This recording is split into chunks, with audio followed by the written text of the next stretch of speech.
Behind the Shades.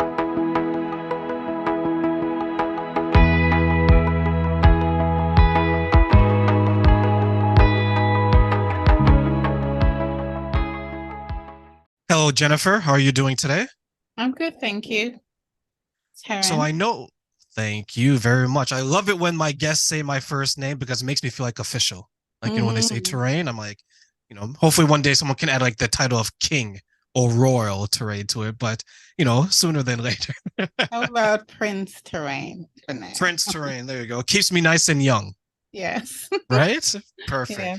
That's what I call my Perfect. sons, Prince. So, Princes. Okay. Okay. yes. I do like that. So Prince Terrain going forward. So I know that you had a very jam-packed start to your day. You just came back from church and you're here to speak to us about a very important topic. And this topic is parenting as a single mother and debunking some of the myths. Is that correct? Yes, for sure.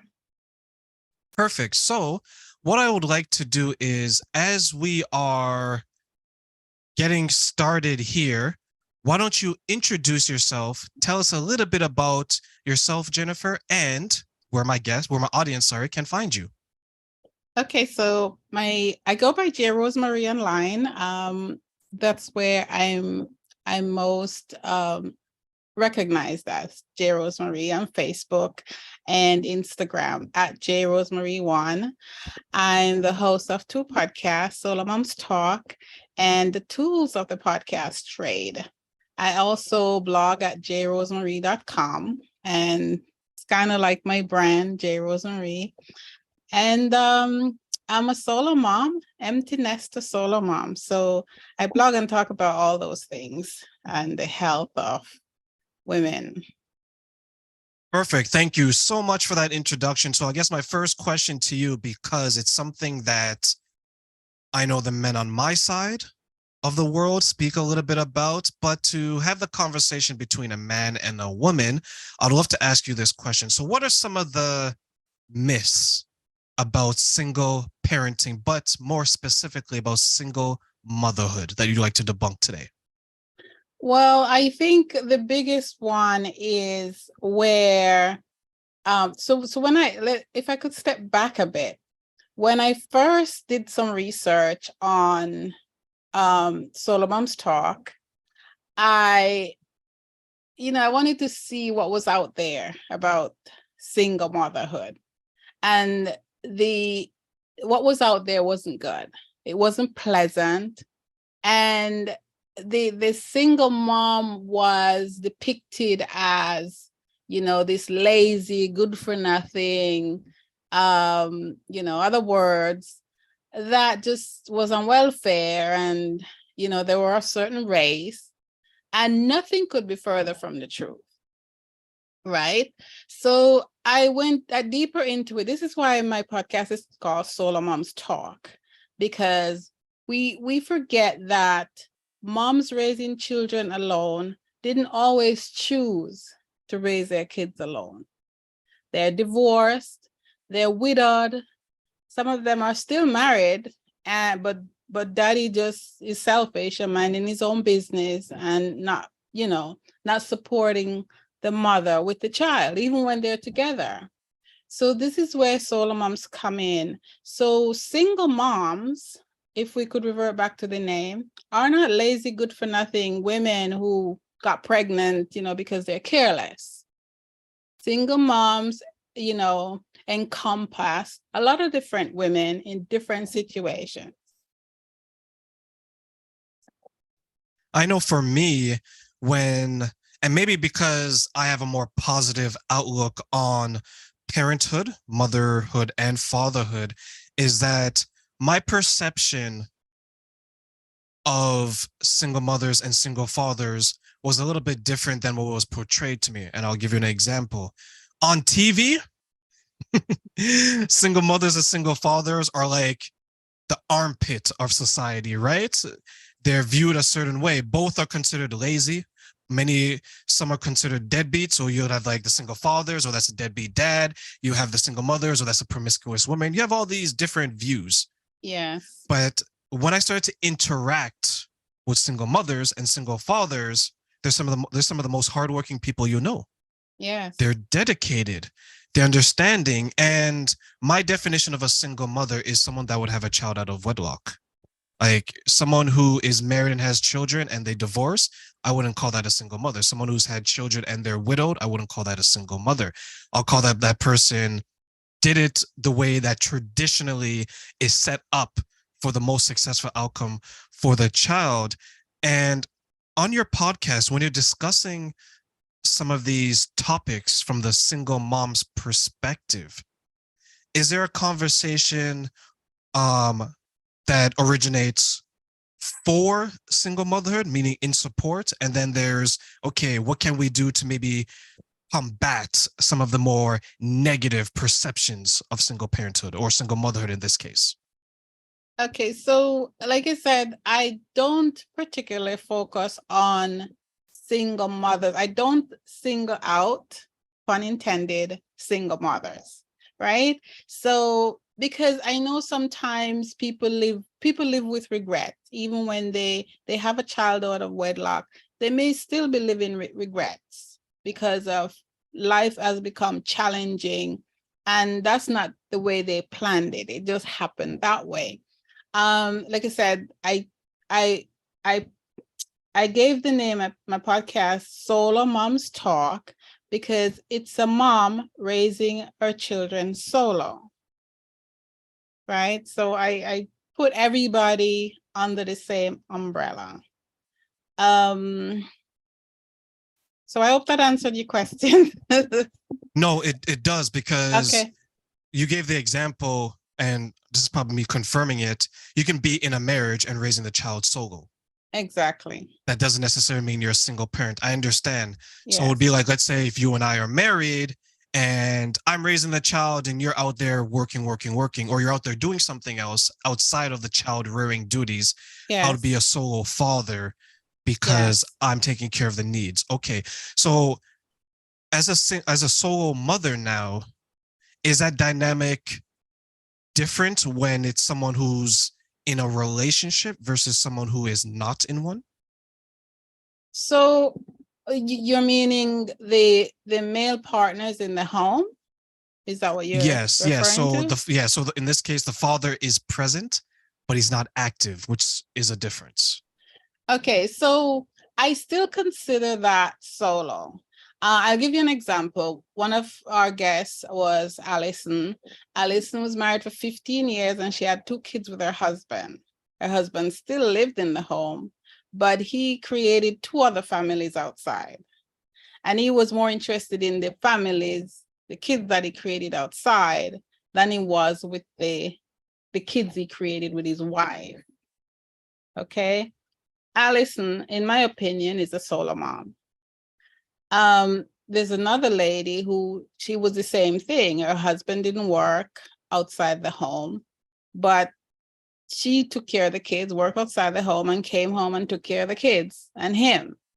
That's a solo mother. Okay, So, that makes sense to me. So how does a solo mother navigate their life in that situation that you just described? well, that's a tough one. That's a really tough one because I've been there. And what I did personally was focus on my children. And it came a time when it became a problem for the husband because I think he thought he was a child too, and that I should be taking care of him. And so if it was a case where he just minded his own business, I probably would have ignored him until the children were old enough, to be on their own. But because he wanted me to assume maternal responsibilities for him, then that wasn't going to work. And it became war. And so that was the end of the marriage. And I'm just talking about it from my perspective, my experience, because that's all I can talk about. But I think if you're in that position and the marriage is not working, and you want a marriage, because sometimes you're there and you're comfortable, even if the situation is not comfortable, you're comfortable in the situation. I don't know if you get that. So you let it slide and years pass, and one day you wake up and the kids are old enough and they don't need you that much anymore, so you both go your own ways. But it might not be a comfortable situation, right? And so you have to look at your life and see what kind of example you want for your children, one, and number two, what kind of life you want for you as a person, as a woman in that situation. And I mean, the reverse is for men, but like I said, my podcast is for moms, not dads. So I'm not a dad, so I can only speak from a mom's perspective. Never had a father, so I have no experience with that, right? So you as a mother in a situation where dad is in the house but only physically, that you're going to have to take control of that situation if you're not comfortable with it. Because some people are, they don't, they're like, they might, everybody's on their own track, on their own road, right? And so you just have to decide what works for you and what doesn't. That reminds me of a relationship where I became comfortable, even though I knew it wasn't the best situation for me to be in. Right. And I think there's so many of us that when we kind of like negotiate within ourselves, right? We would say, you know what, Jennifer, I know this isn't working out, but you're the lesser of two evils, because what's out there is the devil. What's in here is kind of the quasi devil. So, I know this struggle. I don't know that struggle. Right. And I came to a point, because I don't have any children, and I came to the point where, like you mentioned, you're sitting back one day, you open your eyes and you're like, what the hell am I doing here? Right. Right. It's like, it just doesn't make sense to you anymore. Right. Did you reach that point? And if so, was that your type of revelation to yourself where like, I got to get out of this? Yes. And I think it happens in different ways, but it happened to me in the sense that I married for relationship. I married for companionship. And the things that we discussed before we got married were forgotten when we were married. And I'm kind of a stickler for the rules sometimes. I'm like, I expect you to keep your word, right? Now, I can be flexible, but I expect you to keep your word. And when my life is getting left behind because you decide you're going to just do your own thing, then, we're going to have a problem. At least because I don't want to just sit around and live a life of nothingness. I like to live a life that means something, And so I kind of forgotten your question, but I think I may have answered it anyway. So. No, you did. And for me, I'm very similar. When I get into a relationship, I say, okay, this is what I want. I want someone not to make me happy, but to make sure they're not making me unhappy. Right. I can make myself happy. I'm very good at making myself happy. Yes. Right. And two is I want to make sure that the person I'm with is whatever it is that they're doing from a career or financial standpoint, that they're able to maintain that. Because if you can take care of yourself when we get together, I'm just a complement to it. I'm not here to supplement it, meaning that all of a sudden when you and I start dating, you're like, okay, I'm going to quit my job because I'm going to live off a train. No, not going to live off of me. Right. I have a dog and she costs me enough money. I don't need a grown man or woman child to take care of. Right. Right. And I think you raised a good point where sometimes, even though we get into relationships with the best of intentions, and we get into relationships with dating with purpose, and we outline and say, hey, this is what I want. Can you fulfill this? Yeah. What some people I think miss is the fact that you agreed to the terms and conditions before we proceeded. Now, if you don't want to honor it, that should allow me to go my separate way Yeah. peacefully. Broken So contract. Yeah. exactly. Was that when you speak to women now, pulling from your own experience, do you help them to view it that way, making sure that their boundaries are set and maintained? I try, but I also don't, being a Christian, I don't encourage divorce, right? Unless the situation is, it's just impossible. Like if he's cheating, then he's broken his contract. And if he's beating you, he's broken his contract. And there are other things that may be considered the contract broken. But I think people should work a little harder on marriage. This and I'm saying that from somebody who's been divorced 3 times, right? I'm going to say that. But I still don't like it. I look back and wondered if there was a time I could just hold, and just take my time before we called it quits.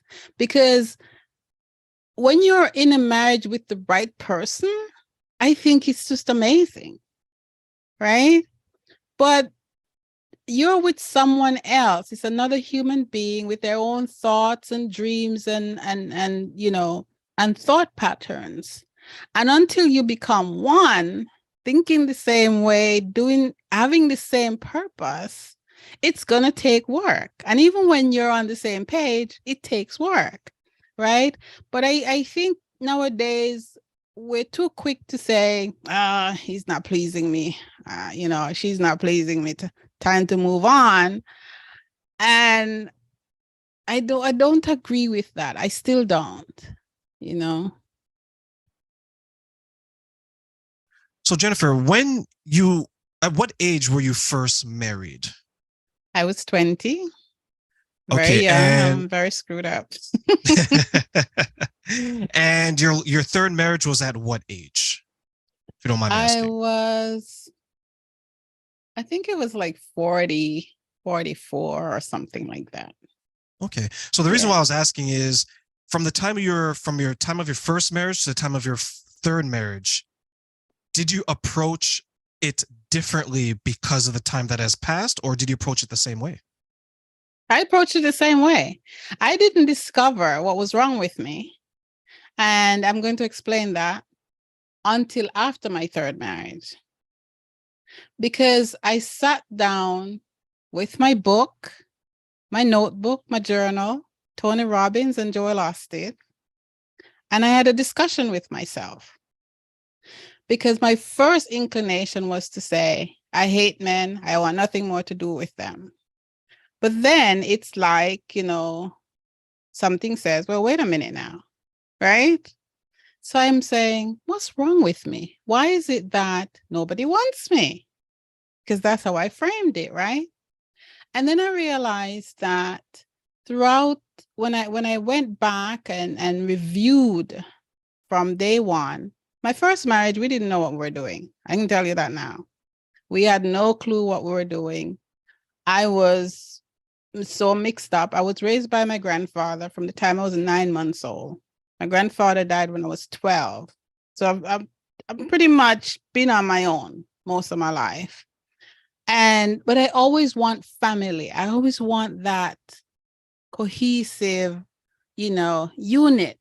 I wanted to be a part of that, which is why I always married. I never wanted to have a boyfriend, and so I never discovered what the problem was until after the third divorce, when I started to examine myself, to see why it was I was doing what I was doing, right?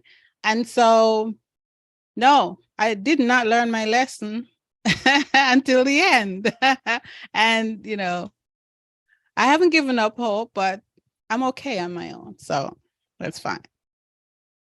What are some of the lessons that you learned after your 3 journeys with marriage? One is that you have to be a whole person before you, it's not, you always hear somebody say, this is my other half, or I'm looking for my other half. That's not how it works. You have to be a whole person. So if you have childhood trauma, if the last person busted you up, your parents abandoned you, anything that you need to deal with, you need to deal with it before you get in a relationship with someone. The second thing is that person isn't there to fix you, make you happy, turn you into Miss This, right? You and God need to work on you. And the third thing is you need to recognize who you are as God's child. Whether you're a Christian or not, he made you, he created you, you're still his child, right? And so you need to recognize that you're not somebody's punching bag. And, I was told by one of my husband, you're nothing, you'll never be anything and all of that. Those are lies. Those are lies from the devil, right?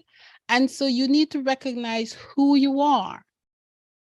And you need to do all of that before you get serious with somebody. Because I'm telling you, he's going to smell you coming, right? And he's going to react based on what you bring to him. Why do you feel that so many people go into relationships incomplete or not knowing that they need to resolve whatever was holding them back before they bring someone else into their life, which at times can be chaotic? I think we don't know. Our parents didn't know, or we had messed up parents, or they weren't around to teach us. And so we're told, as little girls, that that's what we look forward to, getting married and having babies, right? And as long as the guy, smiles at us, then hey, everything's cool. I feel him, kind of thing. And so nobody teaches us that we need to respect ourselves as women, so that we can respect that man. For those of us who went to church, we hear, what's people like to quote, that you submit to the guy, but people forget to say the guy needs to be the head, right?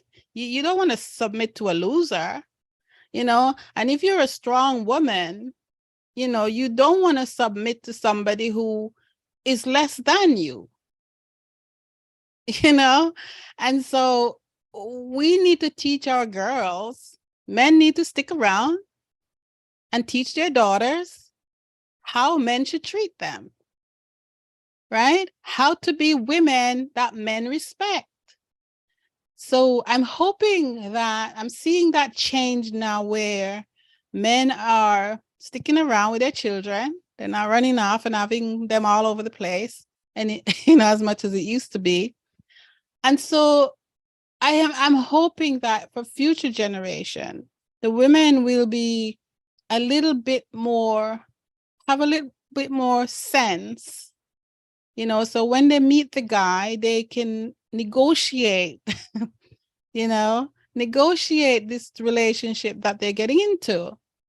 And nobody's saying it's going to be perfect, but it also takes work and sometimes compromise, but not compromising your safety or your dignity.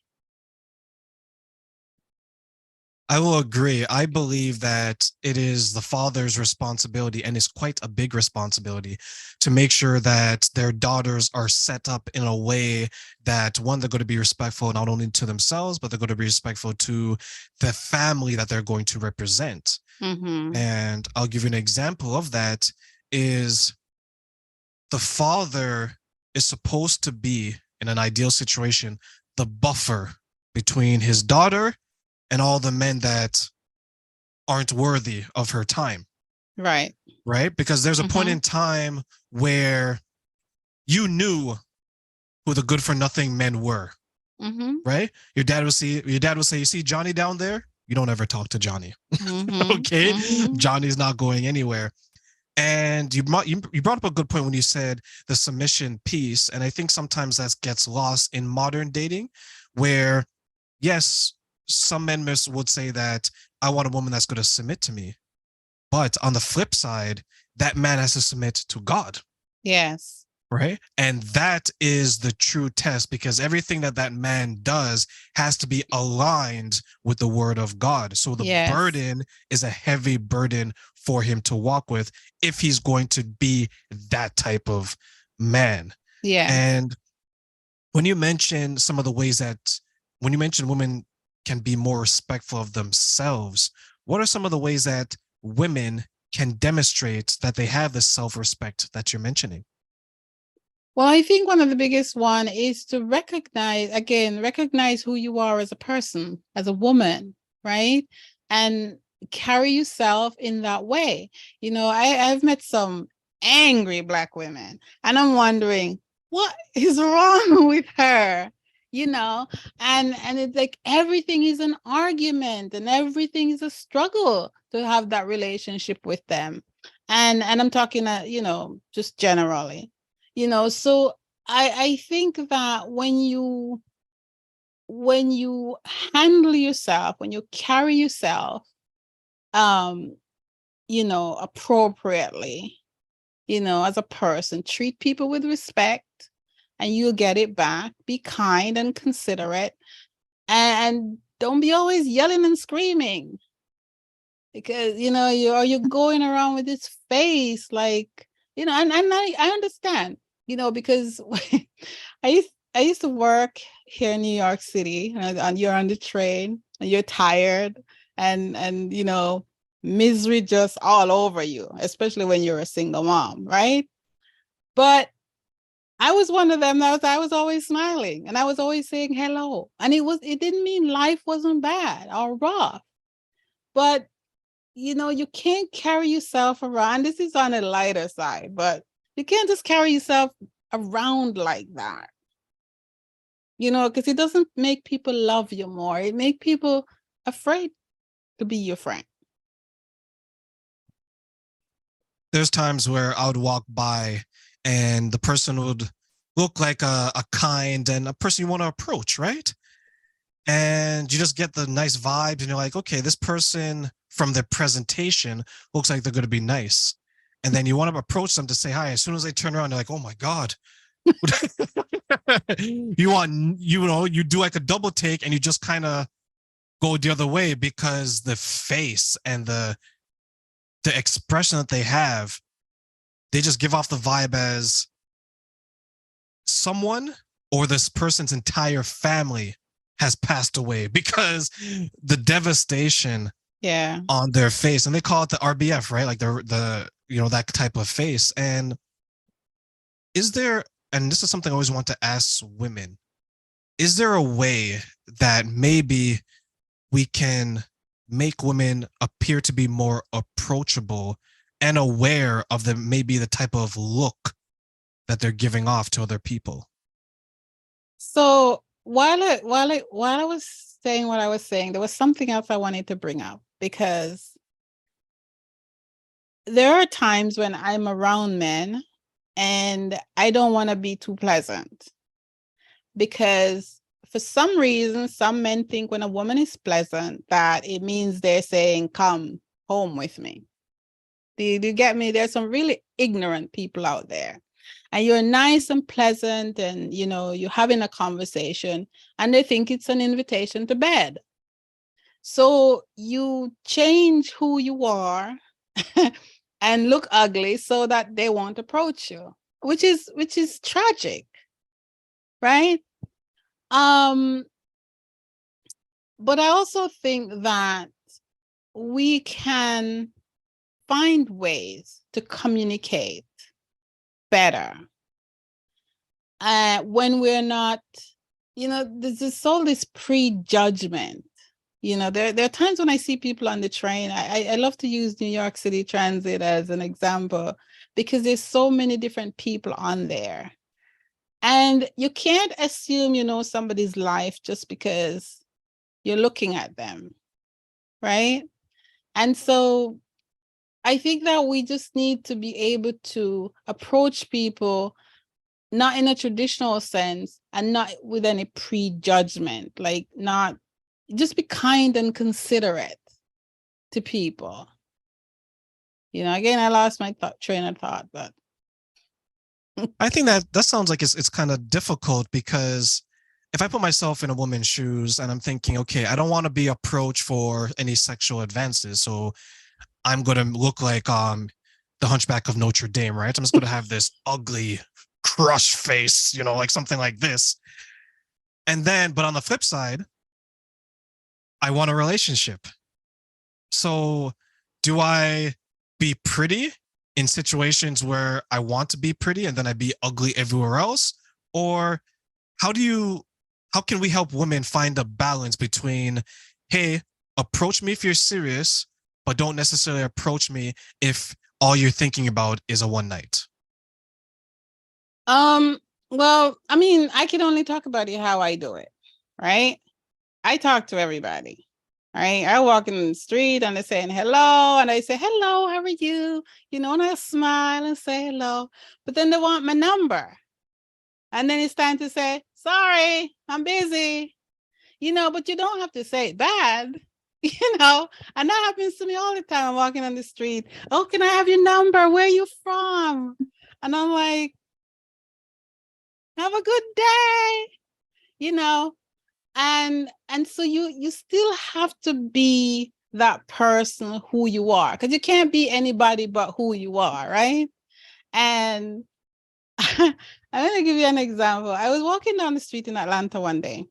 I was in a jogging outfit, and this kid couldn't have been more than 90. Hey, mama, how you doing? How much is it? Yeah. I looked at him and went, what? You know, and I'm still smiling. And he's saying, you know, and I'm like, in the name of Jesus, get away from me. I didn't curse him out. I didn't give him the ugly face, but I let him know you're inappropriate. You know, so there are ways to be you, be yourself. I mean, now if yourself is ugly, then you need to change that, obviously. If things aren't good at home or in your life, there's still no reason to go around angry and mad at the world. So you need to fix that before before you say yes to anybody, because that's a problem. What advice, as we close, would you like to provide to the next generation of women who want to find a relationship or trying to navigate it and say, hey, Jennifer, help me make sure that I'm set up for success when I'm dating? So I still go with I have a framework that I call the SHE framework, the shift. First, you shift the way you think, right? If you have this preconceived notion about one, about yourself, two, about men, and three, about relationship, you may need to shift that way of thinking, right?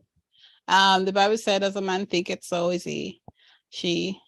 And then if you think you have problems, and you won't know if you have problems until you talk to somebody, right? Because the way your mom and dad are, even if they're in the home with you, may not be, you know, that might have been traumatic for you, the way your mom and dad live, even though it worked for them, right? So you may have things you need to sort through. And then third is to find yourself, be self-aware of who you are as a person, right? Because then that's the person you're going to present to the ideal mate. Not, not one way, and then, the day after the wedding, you're a different person. Don't do that to him. Okay? When I was doing this exercise after my last divorce, I make this quick. I made a list. Tony Robbins said, when you're looking for someone, You want a rich man, you want a kind man, you want a man that's loving. Are you those things? Right? So you make a list of what you want in a mate, and then do a check mark if you are that person as well. You follow? So you can't be looking for this perfect guy when you're this imperfect human. And there's no such thing, by the way. There's no perfect person. But you have to be healed and in a right place. Be self-aware before you get into, you have to be 100% so you could meet another 100%er. And then 2 becomes 1. Right?